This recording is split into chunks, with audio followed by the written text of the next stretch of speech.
Anticipation is mounting for today's game, and we've got two quarterbacks looking to make an impact. It's the Broncos going up against the Browns. It's set to be a cold one on the shores of Lake Erie as we send you up to First Energy Stadium. Our commentators, Brandon Godden and Charles Davis. A forecast calling for more of the same of what we're seeing right now. A steady coat of fresh snow here at First Energy Stadium in downtown Cleveland. Today, it's a Week 14 matchup that should be a good one between the Denver Broncos and the Cleveland Browns. Hi again, everyone. With Charles Davis, I'm Brandon Gaudin. And Charles, we look at this Browns ball club. They come in playing pretty good football. Winners of 4 of their last 6 games.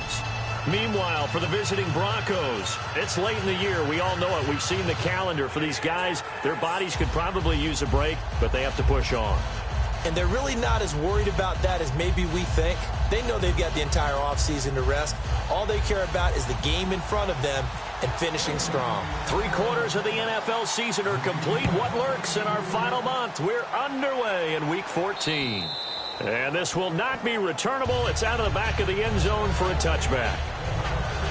So here are the Broncos now for their opening drive. And a look at a guy, definitely got a little razzle-dazzle to him. Can do it with his arm or his legs. Their mobile QB.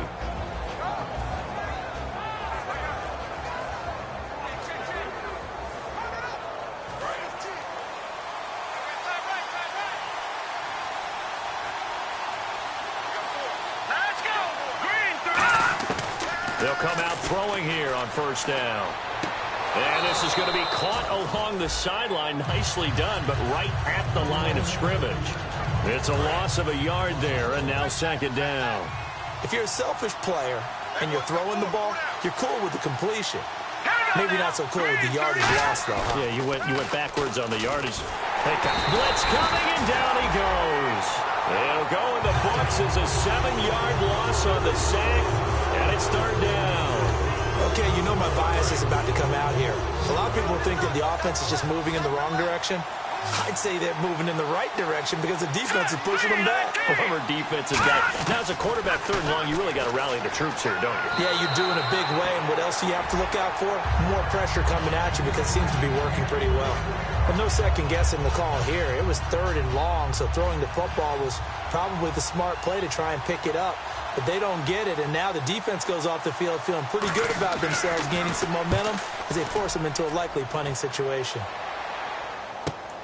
Taking it about the 36. Nice job bringing that one back. 14 on the return. And the Browns have a short field in front of them now as they take over first and 10. So here are the Browns now with great starting field position. And leading him out, their veteran quarterback.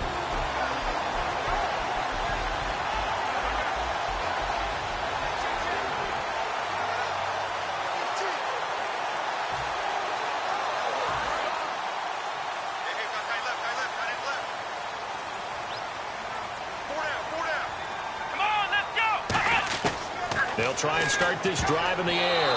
And his first pass here is going to fall incomplete.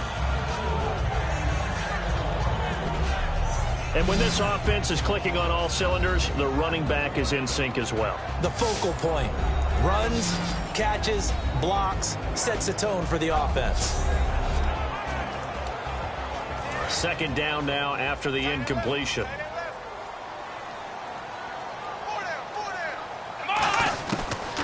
The gun. They'll look to throw. And this time he's got the hook up. It's complete. They give him 14 yards that time and a fresh set of downs.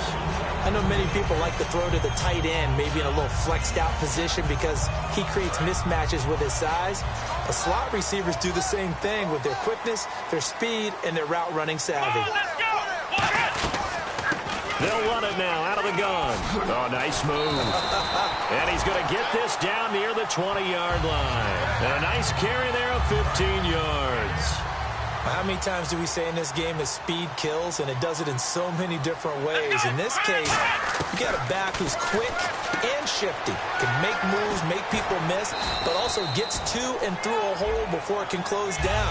That's some of the benefits of that speed, not just outrunning people in the secondary. That led to a really nice game. I know most of the time when the ball's in the air, you're thinking wide receiver, tight end, but running backs, they can be a big part of any passing offense nowadays. Come on, let's go.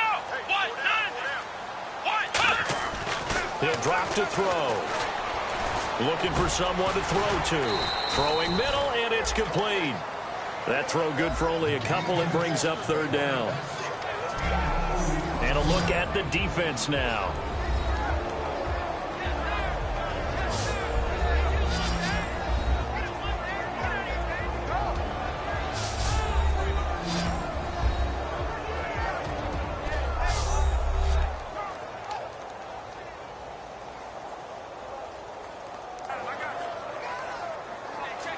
And they only need a little bit here. Third down and very short.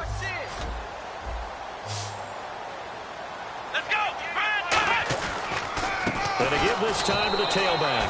And he gets the first down yardage before he's brought down just outside the 10 at the 11. 3rd and 1, partner. No need to be fancy there. Just use some force and move forward and pick up the first down.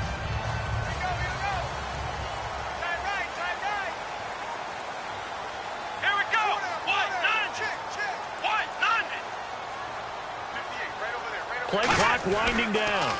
And they'll go on the ground. And he will maneuver his way down to about the 7. Call it a gain of 4 on first, and that'll make it 2nd down. Not a run that you're going to write home about, but still a good first down run. That's what an offense calls staying on schedule. 3 to 4 yards on first down, you're set up very well for the rest of the drive. And he is swallowed up right at the line of scrimmage. Just a 1-yard pickup there, and it's going to make it 3rd down at 6. So it's 3rd and 6, and this will be the 8th play of the drive. And it looks like we've got a dime set here defensively. 6 DBs in the game. Well, I think we know by now that every run is not going to be broken and get all the way to the end zone. But these short ones still have their value. You can still set up your play action and throw the football. You control the clock because you have the ball and they don't. And often the physicality sets the tempo for the game. And his kick is good. And the Browns are out to a 3-0 lead. So the folks here in the stands this afternoon, they're happy about that one. Their guys get the early advantage after the opening drive field goal. And they should be happy. Their guys look good getting down the field, and that's got to give them hope. The good things are in store here today.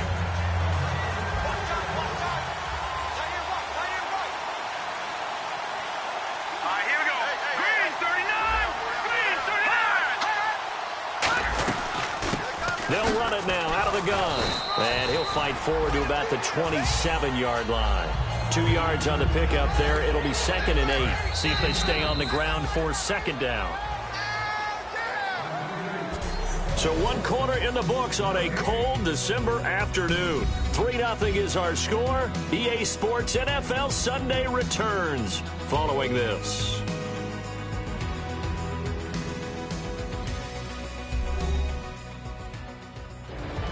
Back alongside Charles Davis, I'm Brandon Gaudin. It's Bronco football to begin quarter number 2.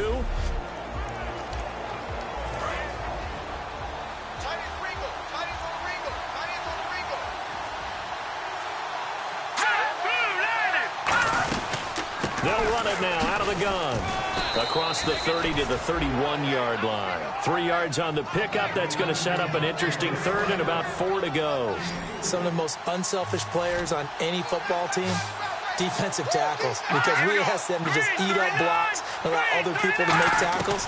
But when he can make a play himself, as we just saw there, that's a big day. And he will have a first down here at about the 40. It's a 10-yard pickup, and it moves the chains. There are a lot of tough routes to try and cover. When you see a runner come out of the backfield and run this angle route, looks like they're going to the flat, and then they put their foot in the ground and cut back sharply inside, not easily covered, and then when they catch it, good momentum built up by them as well. And able to pick up the first. Back to throw now on first down. This one complete to Devin Funchess. That one good for 10 yards. And it'll be 2nd and very short. In recent years, the slot receivers really gained stature in the NFL because they can do so many things. Yes, they can line up wide like your normal wide receiver, but to have that kind of courage and toughness to run routes in the middle of the field and become dependable targets for their quarterbacks and move the sticks, those guys are worth their weight in gold.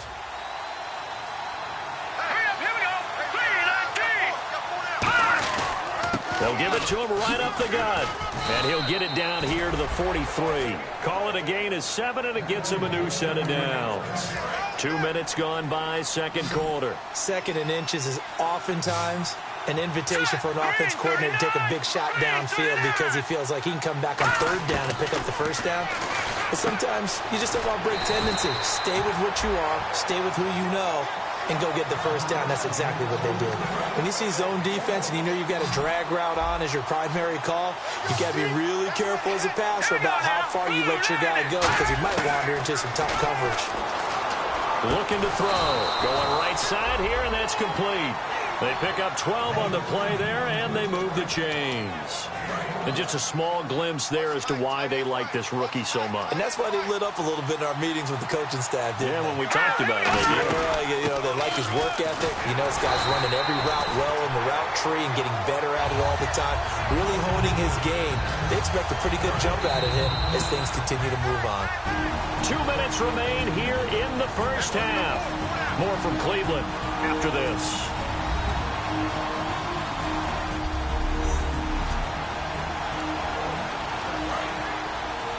A reminder coming up at halftime while the two of us head for warmer areas of the press box. We'll be sending you to Orlando where Larry Ridley will have highlights and analysis of this first half. Send me to Orlando, please. Don't be so soft. And he's just going to get rid of this thing. To no one here. He throws it away.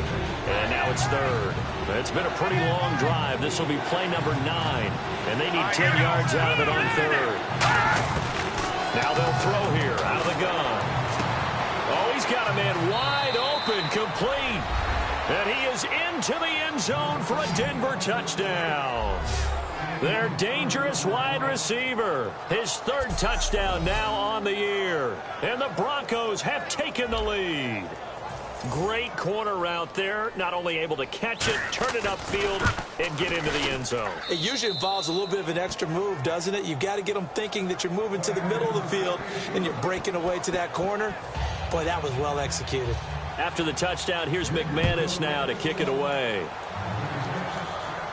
That's fielded in the end zone. And he'll elect not to return this one, so they'll bring it out to the 25 on the touchback. And now Cleveland geared up to take the field. And they had 3 points last time, but they didn't want 3 points because they were well within range of scoring a touchdown. We'll see if they can do better now. I'm with you on that one. Let's just go ahead and be frank about the whole thing. The only one happy about the 3-point kicker. Exactly. He put it through the post. That's going to help him in contract time. But that offense, they're thinking, let's get in the end zone this time. I don't know if that helped him at contract time. You could have kicked that one through. I don't know about that. Toe bash. I don't know about that. Super toe. Wide open receiver complete. 20 yards on the pickup there. And that'll be good for a Cleveland first. And there they went crossing route against his own defense. What do you think of that? Takes real coordination between the passer and the receiver because you've got to read those zones and where the open spots are and be on the same page with the guy throwing the football. Because sometimes you're throwing it in front of the zone. Sometimes you're throwing it between the zones. Sometimes the receiver's going to just kind of find a spot and what we call sit down and present himself to the quarterback and throw it there. It's a tough read, but when they're in sync, it's really effective. An ex-teammate used to tell me all the time, I hate experienced quarterbacks because no matter what, you really can't hide what you're doing. And I think that right there, he knew right away where the blitz was coming from, where his primary guy was going to be, and he ended up going to a secondary target for a nice game. I was just going to ask you, that wasn't the primary target. He's so good at that, isn't he? I think he knew right away that he wasn't going to get to his primary guy. I think he read that as soon as he got to the line of scrimmage, knew where the pressure was going to come from, and said, I know how to beat that, and that's what he did. They gave up the completion there, but this is what zone defenses count on. Catching the ball and not much run after the catch. He'll look to throw. Finding his safety valve here. That's complete. And he'll be brought down right on the edge of the goal line at about the 1-yard line. And now they're in the hurry-up. They'll stick with the passing game as he looks to throw. And, oh, not only did he drop it, he dropped it in the end zone. One of the best routes, one of the favorite routes of any play caller, He just ran that one. Nice little angle route. That's supposed to be a catch, and usually it is, and the running back dropped it. Yeah, I mean, he's a running back, but he's got hands. He should have caught it. So now, and he takes this one in for a Brown score. A great play there in the final seconds of the first half. And once again, the Browns are back in front. That's one of the better examples of clock management I've seen. Whittled it all the way down just about and still put the ball in the end zone. Yeah, just a methodical drive and something really to take into the lockers here. And it's through, and that makes the lead 10-7.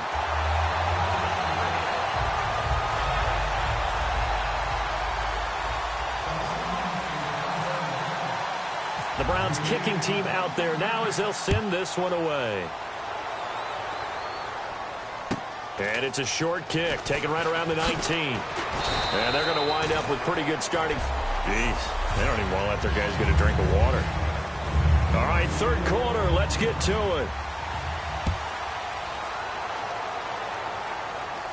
This is fielded at the chalk of the 10. Oh, nice spin. Oh, that brought back bad memories.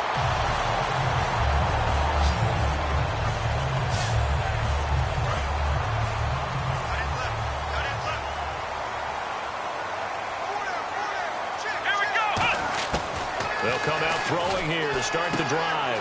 Firing quickly here, and that's complete. And they get him down, but not before he takes it across the 40-yard line. Good throw, good catch, but I really like the route. The drag and being able to run away from defenders, hard to stick with them for that long. Yeah, better against man than zone, or better against man, because now you're running away from someone and you're not running into a defensive player in another zone. And a quick throw here, that's complete. That throw good for 4. It's second down.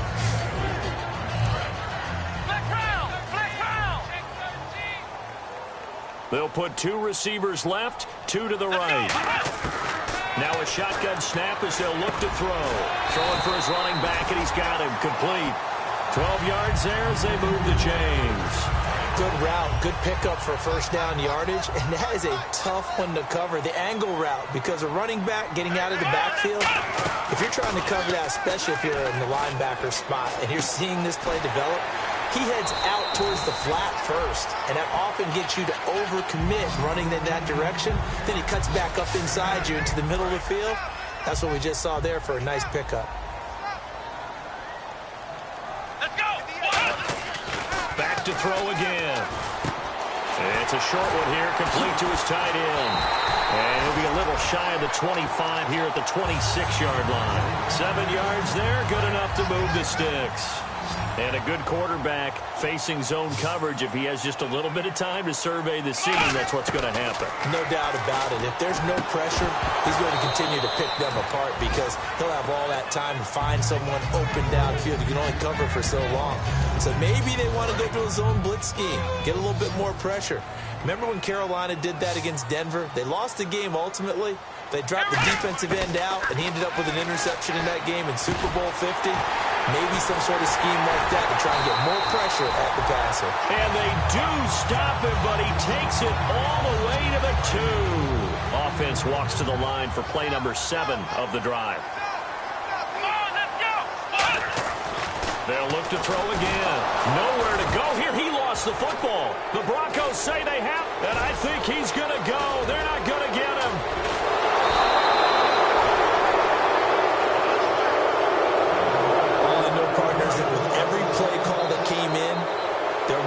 Discussion about, hey, we can seal this bad boy. We can really put ourselves in a great spot to take total control, and yet they find a way to cough it up. Yeah, the 2-score game opportunity eludes them, and now a chance for the other side to come back here. Yeah, that means defense has to go out there and make some plays themselves.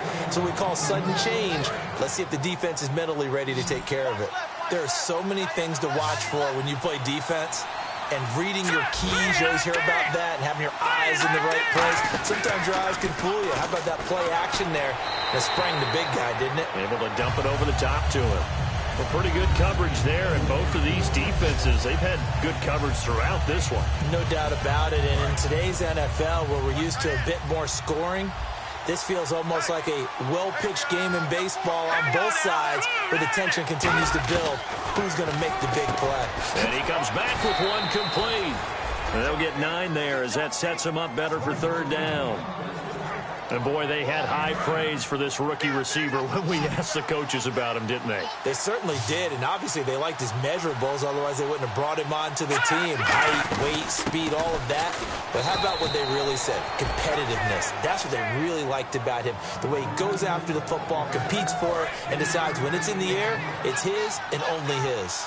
Everyone understood their role on that play. 3rd and 1. You know the defensive guys, they're trying to get down and get low and get leverage on the offensive lineman, but they didn't allow that to happen. They created a crease and allowed him to get through for a first down. No gain, and it's 2nd down. 10 yards still left on 2nd down. So the scoring dried up here in the 3rd. Nothing that quarter for either side. We'll return with more after this. This is the NFL, and it's on EA Sports.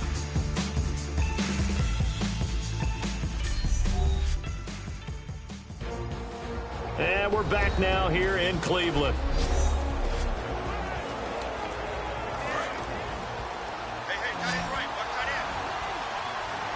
It's a 5-receiver set. 3 to the left, 2 to the right. Back to throw now on 2nd and 10. To the sideline, and a nice catch there. Made sure the feet were inbounds, and they were. If you're running out route, it's likely you're going to end up near the sideline. And what did we just see there? You got it. The benefits of practice. Toe tapping, foot dragging, picking it up, and making sure. And he'll take this into the end zone. Now, hold on here. We do have a flag down. So let's see what this is about. Holding offense. So holding by the offense, and maybe now got to shift up what you want to do on the playbook. Yeah, definitely. Change what you're doing in the playbook, but boy, the advantage shifts to the guys on defense, doesn't it? Longer yardage situations, they often become bolder. They'll run it now out of the gun. And he'll take this inside the 20 and down to the 18. Just a gain of 2 there, and it's going to bring up a 4th down. So on 4th down, out trots the kicker in a big spot here. This one from 35 yards away.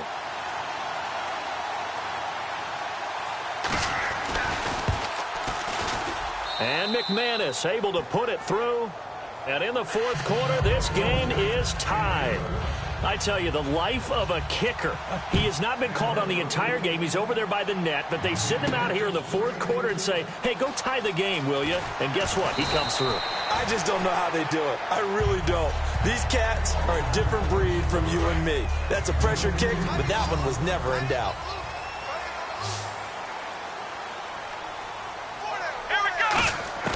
They'll try and start this drive in the air. Quick hitter here, it's complete. And he's going to get this one across the 30-yard line. 12 yards on the pickup, and it's good enough for a Cleveland first down. That looked like a pretty good route combination there because you've got to find a way to clear the guy running the drag. Because when you do, you just put the ball on it and then let him run. He's got some space. He couldn't quite hold it. Got hit. Ball pops out, incomplete.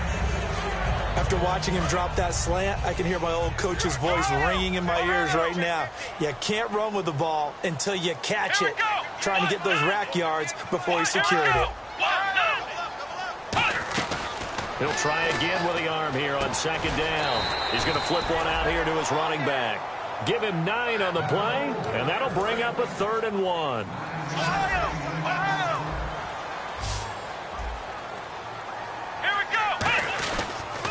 And on the ground they go with the running back. And he's going to have a first down as he's brought down at the 44-yard line. On 3rd down, that's a good job of situational football and understanding where the first down marker was and getting there.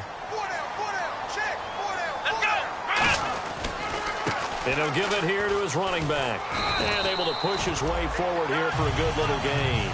It's a 7-yard carry to set them up with a 2nd and 3. Hitting the home stretch here in a great game, a tie game. Let's see if the defense can get the stop they need to get the ball back. This drive is turning into an extended one, and the guy carrying the ball, he's becoming more like a body blows guy. Every carry is putting some damage on the defense. So after a while, I'm not too sure how many guys are going to want to run up and tackle him.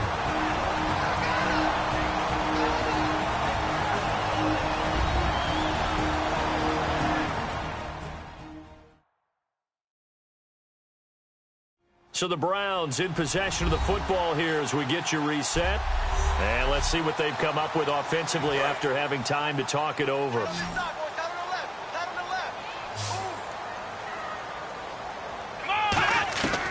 Now on first down, he'll drop to throw it. Looking left side, he's got it. Complete. A good pickup there. 8 yards on the first down completion. Seeing that play and understanding just how tough it is to cover tight ends, especially the ones running around the NFL nowadays, makes me glad I didn't make it in that league. I would have had a really difficult time. But now you get to sit up here with me. Yeah, and that's fun, isn't it? And put a really nice game right there on first down for them. Now the Broncos are going to take a timeout. It's just their first. They've got 2 more to use here in the final stages.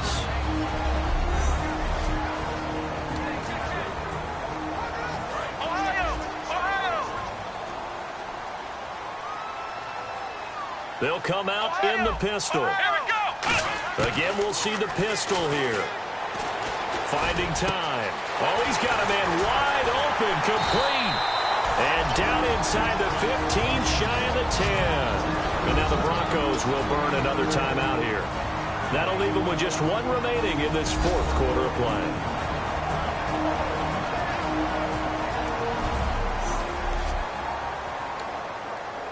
So they're operating in the red zone.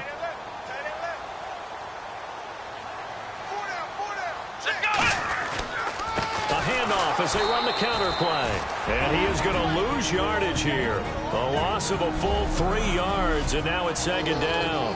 Well, just play after play after play on this long drive for the offense. Come on, let's go! And they'll run it here. And able to break 1 tackle, but then quickly brought down. But a nice little gain. It'll be a pickup of 10 yards. And that's going to lead to a 3rd down. It seemed like the situation was 2nd and a mile to go for a first down, which screams what? Throw the football. You got to pass in order to try and pick up that kind of yardage. But in this case, they ran a tendency breaker because the tendency is for defenses to be out there and be set up for a pass. So you break tendency and actually run the football. That changes everything because if you're able to find a crease, you often have bigger guys working against smaller guys downfield. They picked up excellent yardage there to bring up a 3rd down. Now a handoff here to his running back. And he will push his way forward down to about the 3-yard line. He needed 2, he got 1, and that's going to leave him with 4th down at a yard. So many things go into making a good play on defense. In this situation, just not being blown out of the way was a big start, and then a nice tackle to finish things off.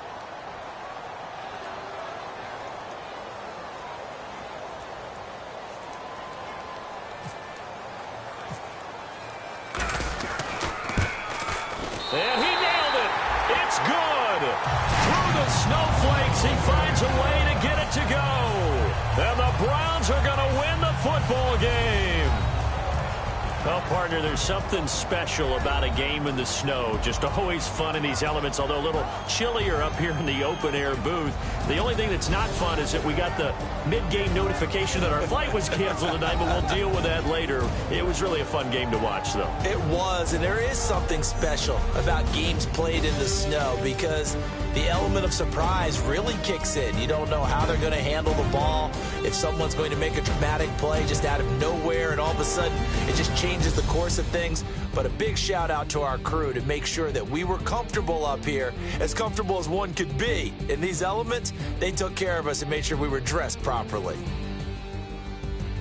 So for the Browns, it's an important win for their playoff hopes as they move to 8-5. And they'll have another home date next week as the New York Giants come to town. Meanwhile, for Denver, it's a potentially fatal blow to their playoff chances as they drop to 6-7 on the year.